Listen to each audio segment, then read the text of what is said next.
dominated. Thanks. Raza, you want to start?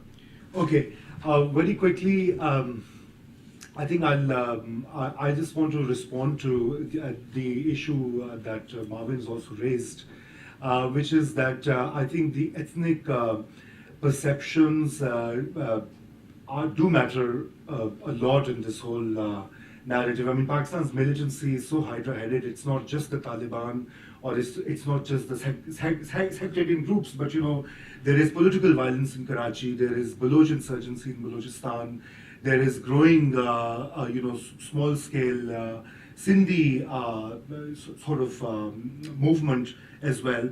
And so all of this flows from the perceptions of Punjab being the dominant province, of having appropriated the national resources, and having forced its policy framework, particularly the security policy worldview, onto the smaller provinces.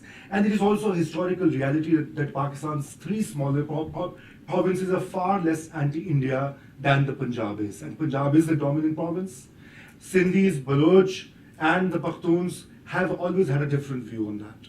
And I think on this issue of things petering out, well, that is the real issue here, that General Musharraf announced identical points in 2002 and 2003. If you read his speeches, and I was going through them, he took the same line, and there was action taken within the first few years, and then it all faded. Why? I mean, this is a larger question.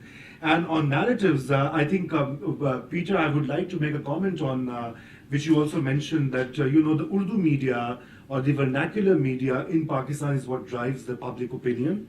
It is xenophobic, jingoistic, anti-West, and has been supporting the militants. And one example of that is that when the Pakistan army raided, actually started operation in North Waziristan, in one of the hideouts where the TTP bombers were being trained, they found copies of major Urdu columns that have been promoting the Taliban cause for a decade. And others can help address the security problem.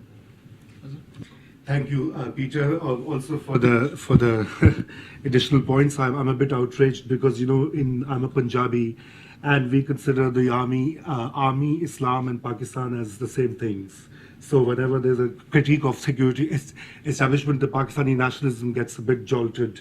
So anyway, that was a lighter note. But I think I would like to, the issue of FATA was raised, and the long-term multiple jurisdictions in Pakistan was also raised.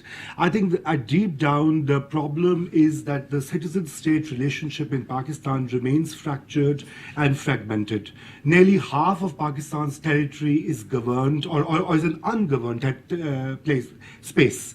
Whether it's FATA, parts of Balochistan, South Punjab, even Karachi, and parts of Khyber Pakhtunkhwa, you don't have courts, you don't have police, you don't have the regular administrative apparatus, and these are being governed by the 19th century frameworks which the British left.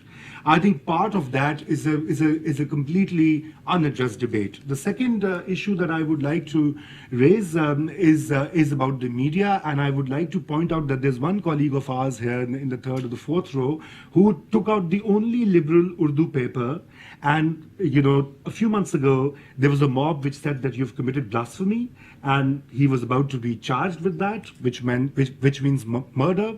And he had to escape and flee to the US. So this is the dire situation about the narratives. That is where I think the most important investment needs to be done.